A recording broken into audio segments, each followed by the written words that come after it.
기도할 때, 주의 백성 기도할 때, 이 땅 회복하소서. 산 위에서 계곡까지 우리 찬양 울리네. 하늘에서 열방까지 우리 노래 가득하네.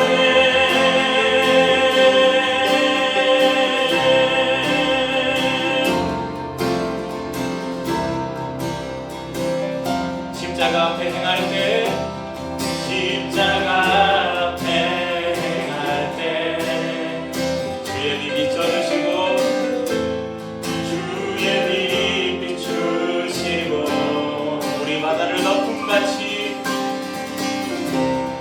우리 바다 덮음같이 주 영광 채우소서. 산 위에서 계곡까지 우리 찬양 울리네. 하늘에서 열방까지 우리 노래 가득하네. 산 위에서 계곡까지 우리 찬양 울리네. 하늘에서 열방까지 우리 노래 가득하네.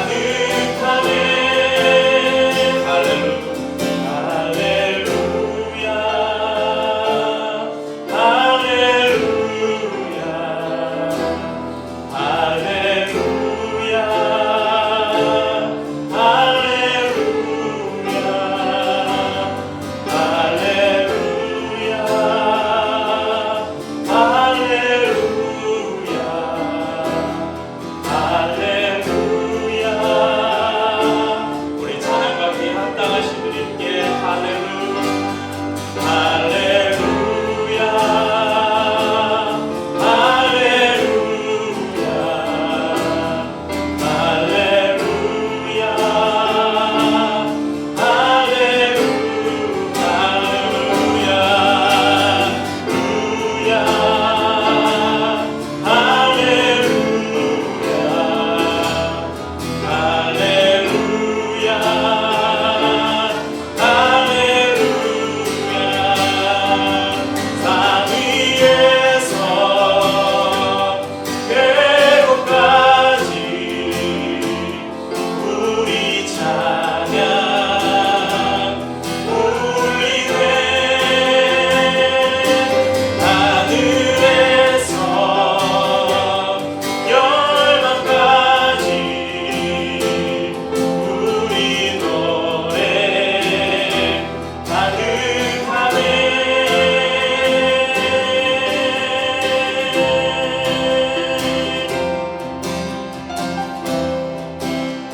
예수님을 따라 사랑해야지. 우리 서로 다시 한번 아름다운 마음들이 모여서, 아름다운 마음들이 모여서 주의 은혜 나누며 예수님을 따라 사랑해야지. 우리 서로 사랑해. 하나님이 가르쳐준 한 가지, 내 이웃을 내 몸과 같이 사랑해요. 미움 다툼 시기 질투 버리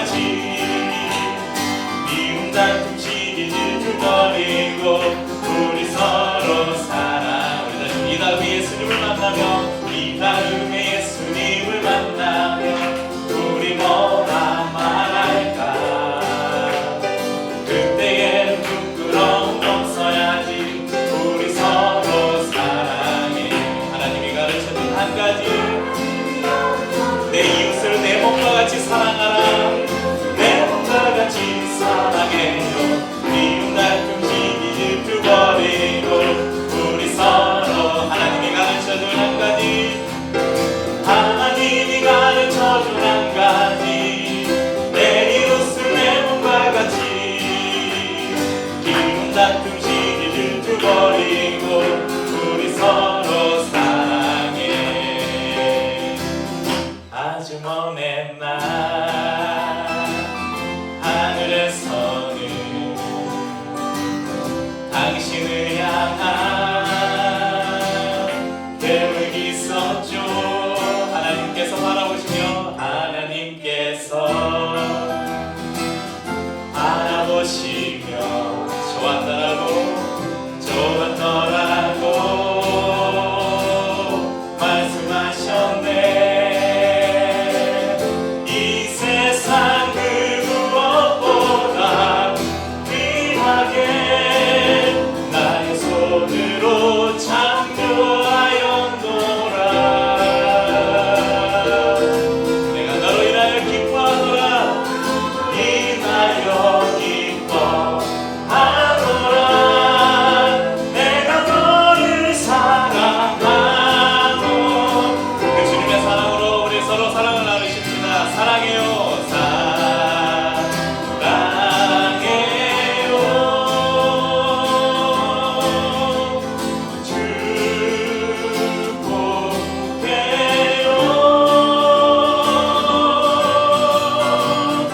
당신의 마음에 우리의 사랑을 드려요 사랑해요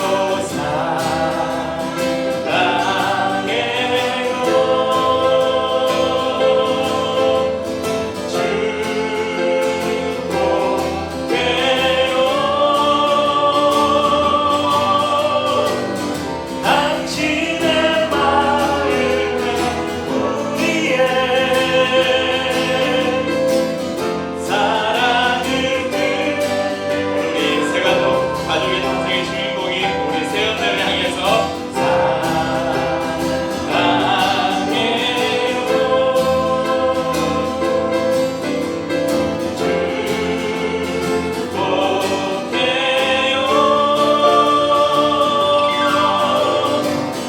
당신의 마음에 우리의 사랑을 우리 아주 오랜만에 우리 얼굴을 본 우리 재민이 가족을 향해서 사랑해요 사랑해요 축복해요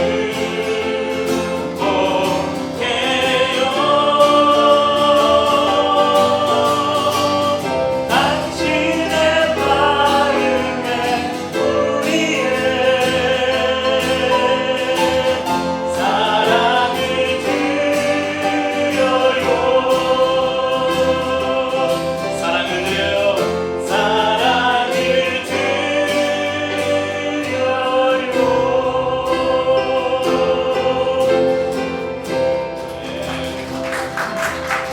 안에서 사랑으로 축복합니다 우리를 부르신 하나님 그리고 우리를 통해서 또 하나님을 알지 못하는 사람들이 하나님을 알게 되고 또 하나님을 예배하지 못하는 사람들이 하나님을 예배하게 되는 그런 일들이 일어나기를 우리를 향해서 기대하고 계십니다. 특별히 오늘 기루의 교회 한 가족이 되신 우리 세연네 가족이라고 해야 편하겠죠. 네, 우리 귀한 가족들이 이 가정을 통해서 많은 사람들이 하나님을 알게 되고 주께 돌아오는 또 일어나기를 우리가 그렇게 기대하면서 함께 축복했으면 좋겠습니다. 당신은 하나님의 언약 안에 있는 당신은 하나님의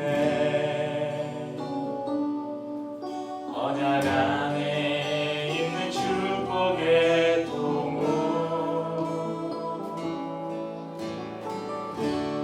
당신을 통하여서 열방이 주께 돌아오게 되리. 아멘. 당신은 하나님의 언약 안에 있는 당신은 하나님의 우리 두분 집사님과 또 우리 세연이 우리 주원이 우리 어린 제이까지 우리 5명의 이 가정을 통해서 수많은 사람들이 하나님을 알고 하나님을 예배하게 될 것입니다. 주께 예배하게 되리. 아멘. 다시 한번 하는 당신은 하나님의 언약 안에 있는 당신은 하나님의 언약 안에 있는 축복의 통로 당신을 통하여서 열방이 주께 예배하게 되리. 아멘. 네, 오늘은 참 기쁜 날입니다.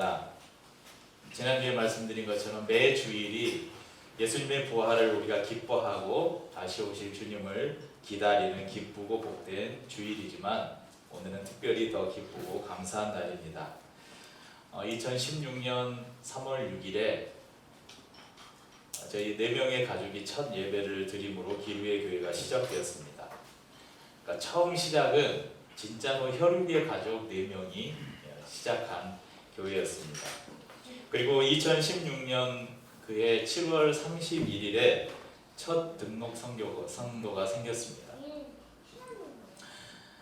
이제 박천동으로 교회가 옮겨오면서 버스를 2번이나 이렇게 갈아타고 다니셔야 돼서 몇 주 다니시다가 계속 함께하지 못하게 됐지만 우리 이인숙 집사님이라는 분이 첫 등록 성도가 되셨습니다. 그리고 그 다음 주일 8월 7일 날 여름 캠프를 겸해서 일기 가족의 탄생 시간을 가졌습니다. 제가 이거 쭉 소개하면서 옛날 사진첩을 이렇게 쭉 보면서 네? 벌이 들어왔다고요? 저거는 사람 안 쏘는 벌이니까 괜찮아요. 저 개미같이 생긴 벌인데 걱정하지 않아도 돼. 우리 일기 가족의 탄생 사진 한번 보실래요?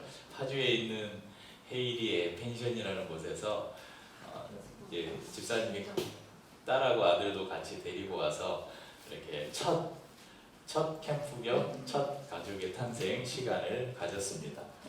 네, 사진이 아마 3장이 있을 건데 네, 선물도 드리고 네, 다 같이 펜션 앞에서 찍은 사진입니다. 그리고 1917년 4월 2017년 죄송합니다. 저기 독립운동 3.1운동도 일어나기 전에 2017년 4월 2일 주일에 우리 지금도 계속 가지고 있는 우리 술미 자매하고 이제 가까운 저기 작전동에 이제 얼마 전에 교회를 개척하셨어요. 새빛 교회라고. 우리 오강호 목사님 사모님이신데 제가 소풍교회에서 같이 전도사님으로 사역을 했던, 제가 소풍교회 부목사로 사역할 때 전도사님으로 같이 사역했던 우리 최은영 전도사님이 우리 수미 자매와 함께 교회에 등록했었습니다. 그래서 한 1년 조금 넘게 함께 신앙생활을 했는데 우리 최은영 전도사님과 김수미 자매가 이렇게 2기 가족의 탄생을 이곳에서 했었습니다. 그리고 끝나고 같이 사진도 찍고 네, 추억이 새롭죠. 그리고 3기 가족의 탄생은 2017년 8월 12일, 12일에 파주에서 여름 캠프를 겸해서 가졌는데 지금은 안타깝게도 함께 우리 신앙생활을 하지 못하고 있지만 우리 정영주 형제를 환영하는 시간을 이렇게 가졌었습니다. 네. 그리고 사기 가족의 탄생의 주인공은 저기 계신 우리 조승희 집사님이십니다. 2018년 7월에 등록을 하시고 8월 11일, 12일 용인 하나 리조트에서 여름 캠프를 겸해 환영하는 시간을 가졌는데 네, 가다가 차에 에어컨이 고장이 나고 차를 거기 현지 전기소에 맡기고 막 그 쇼를 했던 그런, 그리고 에버랜드를 갔는데 너무 더워서 다 쓰러질 뻔했던 그런 추억이 있는 네. 그때 이 현수막을 처음 만들었었나 보네요. 네, 사기 때 네, 이런 복된 시간을 가졌습니다. 자, 제일 이제 가까운 5기 가족의 탄생은 오늘 안타깝게도 우리 하빈이 어린이집 선생님이 확진이 되어서 오지 못했는데 2019년 3월 2일, 3일 춘천에서 MT를 겸해서 전준호, 최슬기 부부를 환영하는 시간을 가졌습니다. 네, 그때는 2명이었는데 지금은 이제 이 가정이 3명이 되었습니다. 얼마나 감사한 일인지. 네, 아주 좋은 곳에서 참 좋은 시간을 보냈습니다. 네, 네, 한양도 있을 건데. 네. 그리고 오늘 드디어 6기 가족의 탄생 시간을 갖습니다. 가급적이면 이렇게 가족의 탄생을 외부에서 이렇게 수련회, 여름 캠프나 MT나 이런 것을 겸해서 하려고 하는데 지금 이제 코로나 시국이라서 원래는 한참 전에 했어야 되는데 그래도 다 같이 모였을 때 환영하고 축복하면서 우리 가족으로 맞아들였으면 좋겠다 하고 기다리다가 드디어 현장 예배가 재개돼서 지금 이렇게 갖게 되었습니다. 교회들마다 다양한 절기와 행사 그리고 여러 프로그램들이 있는데 기비의 교회는 다른 어떤 프로그램보다 그리고 어떤 행사보다 더 중요한 의미를 가지고 있는 2가지가 있습니다. 바로 하나는 세례식이고 또 하나는 가족의 탄생입니다. 세례라는 것은 내가 예수 그리스도를 믿습니다. 그 신앙 고백을 하나님 앞에서 뿐만 아니라 공동체 앞에서 고백함으로써 하나님 나라의 하나님의 백성이 되는 것을 외적으로 표시하는 예식이 바로 세례식입니다. 세례식이 그 자체가 구원을 주는 행위는 아니지만 자신의 입술로 공동체 앞에서 신앙을 고백함으로써 하나님으로부터 오는 은혜를 누리는 은혜의 방편으로서 아주 중요한 예식이죠. 저희가 다음 주에는 기브의 교회의 첫 세례식이 있습니다. 유아 세례식이 있는데 저에게도 너무나 의미 있는, 왜냐하면 제가 교회를 개척하고 목사가 되고 나서 첫 집례하는 세례식이니까 아마 저에게는 평생 기억이. 원래 교회 목사님들이 큰 교회 목사님들은 세례를 얼마나 많이 주겠어요. 그러니까 자기가 누구한테 세례 줬는지 기억이나 하겠습니까? 그런데 아마 제가 나중에 막 교회가 부흥해가지고 수천 명이 돼서 막 1년에 수백 명에게 이렇게 막 세례를 베푸는. 아니 왜 웃으세요? 저를 무시하는 거예요. 네, 아마 그러다가 이제 은퇴를 했어요. 그래서 제가 그냥 은퇴할 때까지 세례를 준 사람이 막 수천 명이 돼요. 그래도 아마 제이하고 하빈이는 절대 잊혀지지 않을 거예요. 왜냐하면 제가 첫 세례를 준 우리 성도이기 때문에. 그래서 저에게도 의미 있고 아마 2 가정, 특히 제이와 하빈이에게도 참 의미 있는 세례식이 되지 않을까 생각합니다. 그래서 세례에 대해서는 다음 주에 조금 더 자세하게 말씀을 나누겠습니다. 오늘은 이 가족의 탄생에 대해서 의미를 나누려고 하는데, 앞으로 여러분 이제 저희와 같이 이렇게 신앙생활 하시다 보면 저거 옛날에 들었던 설교인데 이런 설교들이 이제 몇 가지가 있을 겁니다.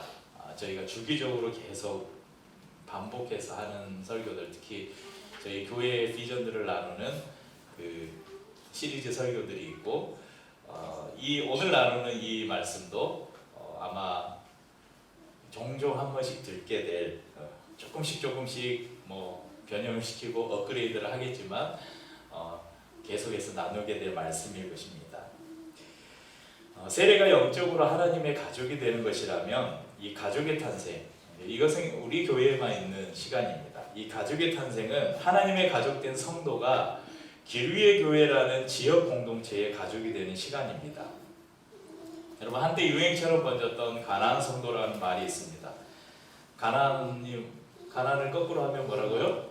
네, 안 나가. 그래서 이제 교회의 실직을 느끼고 기성교회에 대한 비판의식이나 어떤 문제점들을 인식하고 의도적으로 교회를 뛰쳐나온 성도들을 가리켜서 가난한 성도, 이제 안 나간다, 이걸 좀 미화적으로 이야기해서 가난한 성도라고 하는데, 이제 사회 안에서 점점 신뢰를 잃어가는 한국 교회의 모습, 특별히 코로나19 팬데믹을 거치면서 이제 더 이건 심각해졌고, 교회가 사회의 신뢰를 잃어버리는 이것이 더 심각해졌고, 또 무엇보다도 이 예배가 중단되면서, 현장 예배가 중단되면서 온라인 예배, 뭐 유튜브니 줌이니, 저희도 줌으로 지금 뭐 1년 넘게 예배를 드렸었는데, 이런 온라인 예배가 활성화되면서 아마 가난한 성도는 더 급격히 증가할 것으로 많은 학자들이 그렇게 예상을 하고 있습니다.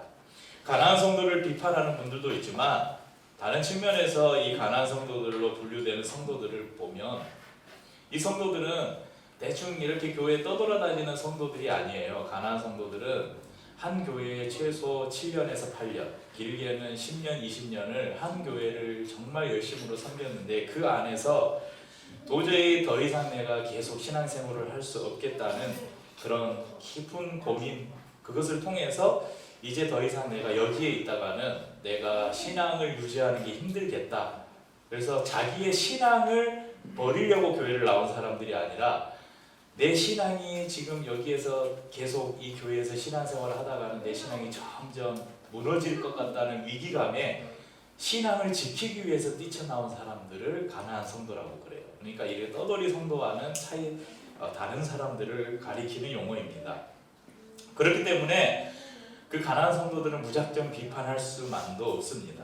왜 한국교회 안에 이런 가난한 성도라는 독특한 집단이 생겼는가?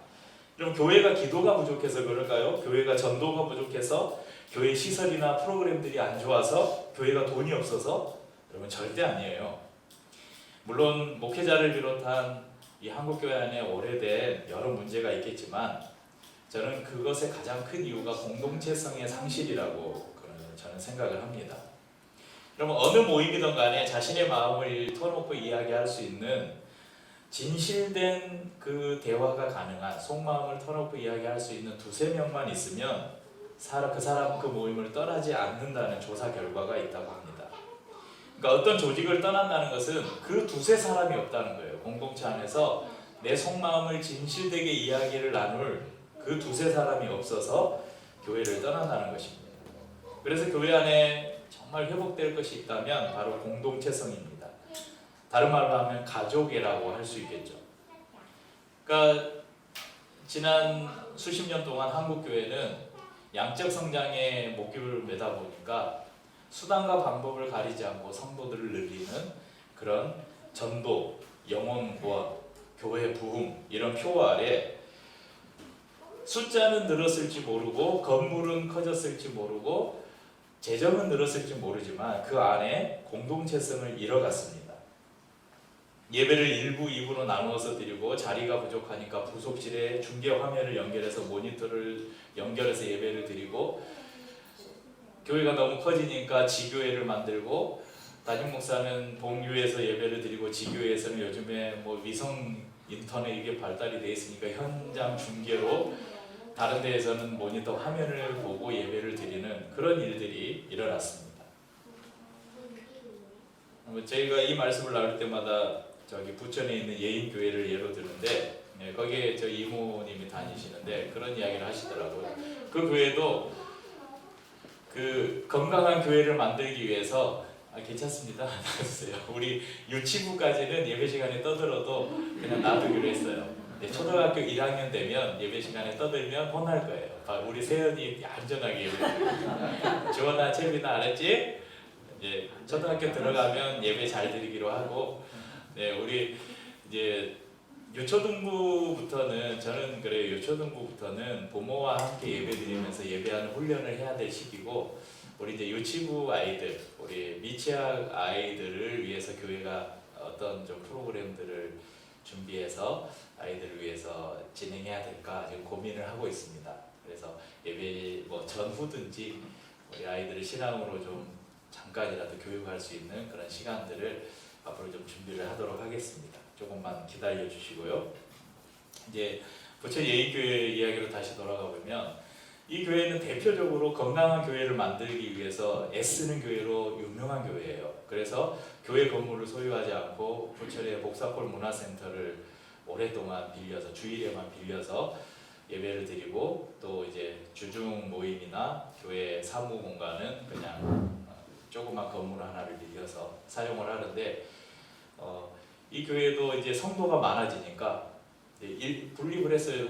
저희 같이 모이는 더 작은 교회 있잖아요, 작전동에. 더 작은 교회가 이 예인교회에서 분립한 교회였어요. 물론 분립 과정에서 좀 어려웠지만 그런데 이제 그런 생각을 가지고 있는 교회예요. 근데 이 교회가 여러분 건강한 교회를 추구하면요 성도가 늘어요, 부흥을 해요. 그러니까 성도가 많아지니까 한 공간에 수용이 안 되는 거예요. 그 부천 복사골 문화센터 강당 뭐 큰 홀이 아니라 그냥 세미나실 빌려서 예배드리는 거예요. 그러니까 다 수용을 할 수 없으니까 1, 2부로 예배를 나눴어요. 그러니까 1부 예배 끝나고 성도들이 돌아가잖아요. 그러면 그 한 30분인가 1시간인가 텀을 두고 2부 예배가 시작되는 거예요. 그러니까 1부 예배 끝나고 성도들이 내려가면서 엘리베이터를 타고 기다리는데 2부 예배 드리러 오는 성도들이 엘리베이터에서 내렸다 문이 열리고 마주치잖아요. 서로 누군지 모르는 거예요. 그러니까 1부, 2부 드리는 성도들이 서로 누군지를 모르는. 근데 뭐 교회가 뭐 수천 명 되는 교회가 아니에요. 그때 한 250명, 250명에서 한 300명 되는 성도가 2부로 나눠서 드리는데, 그러니까 그런 것들을 보면서 과연 이걸 한 교회로 볼 수 있을까? 저 성도가 우리 교회 다니나 이것도 모르는데 저분들이 한 교회라고 볼 수 있을까? 그래서 이제 뭐 분립개척이니 여러 가지 문제들을 해결하려고 노력을 많이 합니다. 그리고 이제 소그룹 모임, 거기는 아둘람이라고 부르는데 아둘람을 굉장히 강화해서 그 아둘람 모임을 굉장히 중요하게 여기는, 그래서 아둘람이 하나의 작은 교회로 많은 사역들을 감당하는 그런 또 목회 방향들을 가지고 하고 있는 것을, 그러니까 이런 공동체성을 회복하기 위해서 계속 고민하고 노력하는 모습을 엿볼 수가 있습니다. 여러분 교회가 무엇입니까? 교회는 하나님의 가족입니다. 그래서 저희 주보에 보시면 요 제일 오른쪽 함께 나눈 이야기 제일 아래에 이렇게 써져 있습니다. 가족 같은 교회는 없습니다. 왜냐하면 교회가 가족이기 때문입니다. 기류의 교회, 우리는 가족입니다. 이렇게 써놨죠.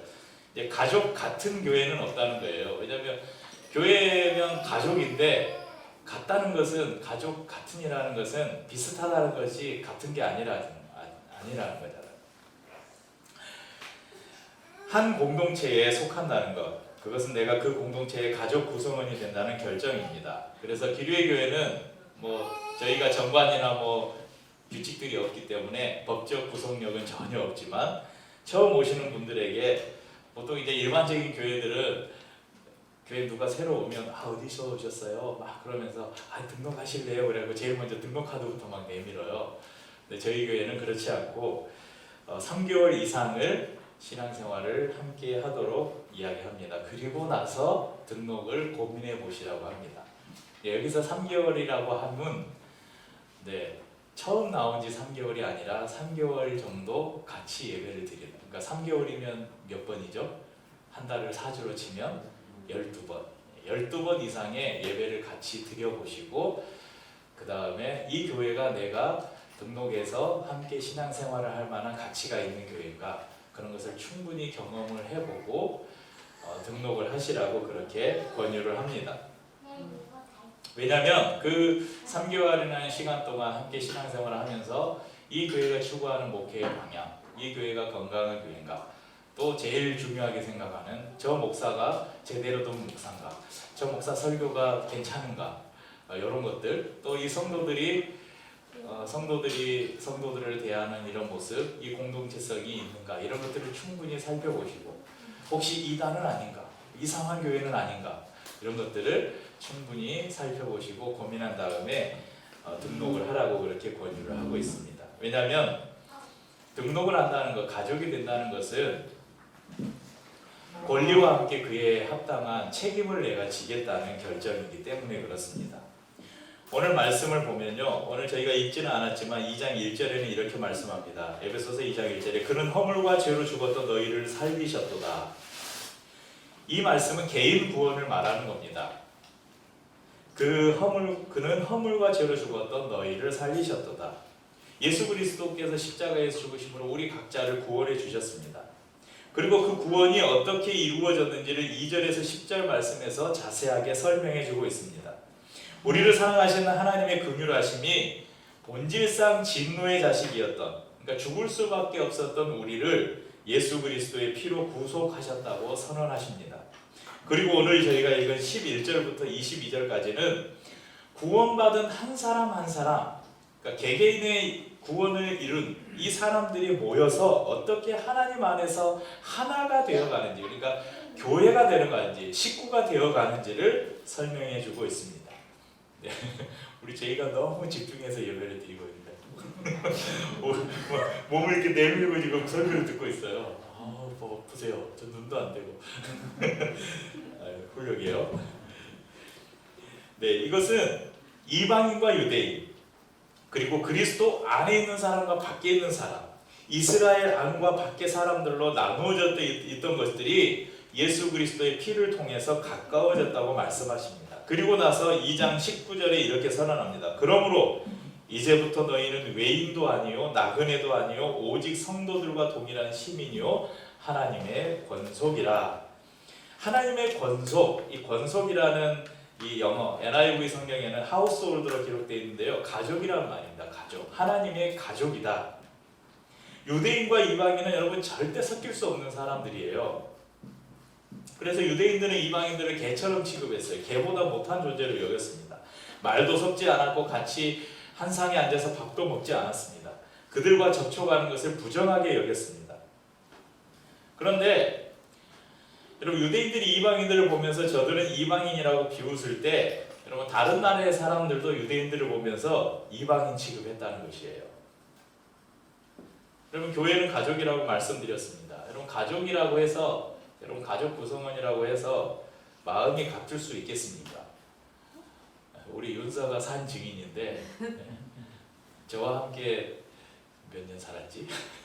20년 정도 살지 않았나? 우리 둘이 23년 살았답니다. 결혼하고. 얼마나 다른지 몰라요. 우리 윤서가 항상 하는 말이, 엄마 아빠는 저렇게 다른데 어떻게 같이 사냐고. 달라도 모든 것이 달라요. 뭐 서로 온도도 다르고 취향도 다르고, 저런 막 밖에 싸돌아다니는 거 좋아하는데 집안에만 있는 거 좋아하고. 네. 너무 달라서 날마다 티격태격하면서 사는데, 여러분 저희는 이제 이렇게 전혀 다른 사람이 만났잖아요. 근데 이제 저희가 결혼해서 우리 아들을 낳고 딸을 낳고 애들이 같아요. 둘만 봐도 서로 다르고, 너무 다른 것들을 보잖아요. 한 가족인데도 얼마나 서로 달라서 티격태격 싸우고 울고 불고 합니까? 그런데 출생과 자라온 배경, 환경이 전혀 다른 사람들이 만나서 가족이 된다? 참 이게 어찌 쉬운 일이겠습니까? 그런데 여러분, 오늘 말씀을 통해서 우리가 배울 수 있는 게 뭐냐면요, 여러분 전혀 다른 사람이, 그러니까 전혀 다른 남자 여자가 만나서 서로 사랑해서 가족이 되잖아요. 또 우리가 교회를 이야기하면서 전혀 다른, 우리가 자라온 배경이나 환경이 다 다르잖아요. 저희들이 만나서 한 성도, 한 교회를 다니면서 우리는 가족입니다, 이렇게 말하잖아요. 오늘 이제 가족의 탄생 시간을 가지면서 우리가 한 가족이 된다고 말하는데, 우리 여러분 속으로 그렇게 할 수 있잖아요. 아유, 우리가 뭐 이런 걸 한다고 가족이 되겠어? 그냥 말만 그렇지. 이게 가능한 일이야? 불가능한 일이지. 이렇게 솔직히 생각이 되잖아요. 저도 좀 그런 마음이 있는데 근데 여러분, 오늘 말씀에서 말씀하는 이방인과 유대인이 하나가 된다? 이것은 전혀 모르는 사람들이 만나서 우리는 가족이 되었습니다 하는 것보다 더 불가능한 일이었어요. 당시에, 예수님 당시에. 근데 예수님께서 오늘 말씀을 통해서 말씀하는 거예요. 그리스도 예수 안에서는 이방인과 유대인이 하나가 될 수 있다. 하나님의 가족으로 하나가 될 수 있다라고 예수님이 말씀하시는 거예요. 그러니까 이방인과 유대인이 하나가 될 수 있다면, 여러분 너희들도 그리스도 예수 안에서 가족이 될 수 있다, 우리에게 말씀해 주시는 것입니다. 13절에서 18절 말씀은 어떻게 유대인과 이방인이 하나가 될 수 있는지를 자세하게 설명해 주고 있는데요. 여러분, 우리 속담 중에 그런 말 있잖아요. 피는 물보다 진하다. 그러니까 이 속담은 우리나라에만 있는 게 아니라 서양에도 있고 일본에도 있는 속담이라고 그래요. 그러니까 아무리 사이가 좋더라도 피를 나눈 가족만 하겠냐, 이런 것을 말할 때 우리가 쓰는 표현입니다. 그런데 요즘 시대를 보면 이 격언이 꼭 들어맞는 것도 아닌 것 같아요. 돈을 위해서 얼마든지 가족을 배신하기도 하고 돈 때문에 가족과 원수가 되기도 하는 시대입니다. 자신의 편안함을 위해서 자신의 배에서 낳은 자신의 아이를 버리는 것을 서슴없이 행하기도 하는 그런 시대입니다.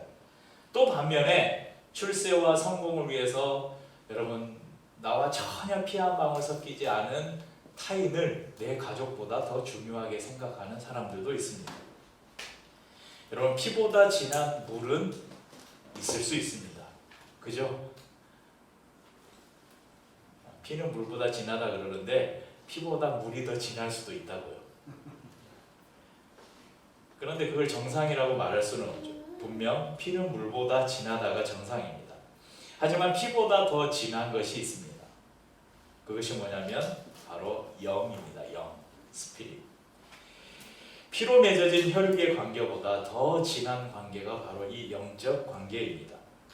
여러분, 혈육의 관계는 이 땅에서 7, 80년 살다가 우리의 생명이 끝나는 날 혈육의 관계는 그때 동시에 끝나게 됩니다. 그렇지만 하나님의 가족으로서 영적인 관계는 7, 80년 지나서 우리가 이 땅에서 죽는다고 끝나는 것이 아니라 영원한 관계로 이어집니다. 우리가 하나님의 자녀이고 영적인 관계를 중요하게 여긴다고 해서 여러분, 혈연의 관계, 혈육의 관계를 소홀하게 생각해서는 안 돼요. 여러분, 성경은 분명하게 우리에게 부모를 공경하라 명령하고 있고 부부가 서로 사랑하라고 말씀하고 또 부모가 자식을 자기의 생명처럼 돌볼 것을, 자식은 부모에게 순종할 것을 그렇게 요구하고 있습니다. 최소한 우리가 하나님의 가족이 되고 한 공동체, 한 교회 공동체의 가족이 되었다면 피로 나눈 혈육 관계만큼은, 아니 그 이상의 관계가 되어야 된다고 오늘 말씀하시는 것입니다. 사실 목회를 하면서 이게 가능하기는 할까 제 스스로에게 묻습니다. 제가 다른 때는 고민을 안 해봤는데 교회를 개척하고 이렇게 몇 년 되었죠? 저희가 7년째를 지나고 있나요? 지나고 보니까 야, 이게 가능할까? 우리 성도들을 보면서 저 사람들이 가족일까? 이게 가능하기는 할까? 때로 스스로 의심도 되고 그렇지만 포기할 수 없는 것은 포기해서는 안 되는 이유는 주님께서 우리에게 명령하신 일이고 또 그렇게 해야 되기 때문에 그렇습니다. 그것이 교회이기 때문에 그렇습니다. 그래서 불가능할 것 같은 일, 도저히 이루어질 수 없는 일 같은 일들을 우리는 끊임없이 포기하지 말고 도전해야 한다는 것입니다. 에베소서 2장 20절에서 22절 말씀은 이렇게 말씀합니다. 너희는 사도들과 선지자들의 터 위에 세우심을 입은 자라. 그리스도 예수께서 친히 모퉁이 돌이 되셨느니라. 그의 안에서 건물마다 서로 연결하여 주 안에서 성전이 되어가고 너희도 성령 안에서 하나님이 거하실 처소가 되기 위하여 그리스도 예수 안에서 함께 지어져 가느니라. 여러분, 너희는 곧 교회입니다. 이 교회는 사도들과 선지자들의 터 위에 세워졌다고 말씀합니다. 그리고 그 터에 모퉁이 돌이 예수님이라고 말씀합니다. 전에 제가 모퉁이 돌 사진을 보여드린 적이 있는데 기둥에 세워지는 네 개의 큰 돌, 기둥을 세우기 위해서 까는 돌, 그걸 주춧돌이라고, 다른 말로 주춧돌이라고 부르죠. 예수 그리스도가 모퉁이 돌이 되셔서 그 안에서 건물이 이어지듯 모든 성도들이 서로 연결된다는 것이에요. 그리고 교회가 세워집니다. 그리고 그 성전은 지금도 계속 지어져 가고 있습니다. 여러분, 생명부지의 두 사람이 만나서 사랑을 하고 가정을 이룹니다. 하나님께서 그 가정에 선물로 생명을 주시죠. 엄마의 뱃속에서 10달을 품고 기대감으로 만납니다. 그렇게 새로운 가족이 탄생하죠. 교회도 마찬가지입니다. 전혀 알지 못하는 사람들이 그리스도 예수 안에서 만나 서로 가족이 됩니다. 여러분, 아이가 태어나면 엄마뿐만 아니라 모든 가족들이 한 아이의 성장을 위해서 헌신을 아끼지 않습니다. 그리고 그 아이는 자라서 또 가족들을 위해서, 그러니까 지금은 우리 제이를 엄마 아빠 우리 세연이 주원이가 제이를 위해서 늘 필요한 것을 공급해주고 오로로 깍꿍해주고 업어주고 놀아주고 이러잖아요. 근데 제이가 이제 조금 더 커서 성인이 되면 이제 엄마 아빠의 필요를 제이가 채워줄 거예요. 그래서 엄마 아빠를 돌보는 아이가 될 것입니다. 이것이 가족입니다. 한 성도를 가족으로 받아들인다는 것은 단순히 이름 적고 등록카드 한 장 받는 일이 아닙니다. 기존 성도들은 새로운 가족을 맞이하면서 이 가족을 내가 어떻게 사랑으로 섬기고 돌봐야 될지, 이 가족을 맞이하면서 그것을 결단하고 약속하는 시간입니다. 교회에 새로운 성도가 찾아오고 그 성도가 등록해서 한 가족이 된다는 것은 한 생명이 태어나는 것만큼 중요하고 의미 있는 일입니다. 그래서 우리가 갖는 이 가족의 탄생 시간이 의미 있고 중요한 시간입니다. 벌써 2년이 넘는 시간 동안 우리 송윤아 성도님, 우리 집사님의 가정이 저희와 함께 신앙생활을 했는데, 그놈의 코로나 때문에 2년이나 떨어져 있다 보니까 이제서야 우리가 가족의 탄생 시간을 갖습니다. 오늘 새롭게 기류의 교회 가족이 되신 송윤환, 장은영, 송세연, 송주원, 송재희, 우리 5명의 성도들을 주님의 이름으로 그리고 뜨거운 사랑으로 환영하면서 축복합니다. 부디 함께 기류의 교회를 아름답게 세워가는 은혜가 있기를 축복합니다.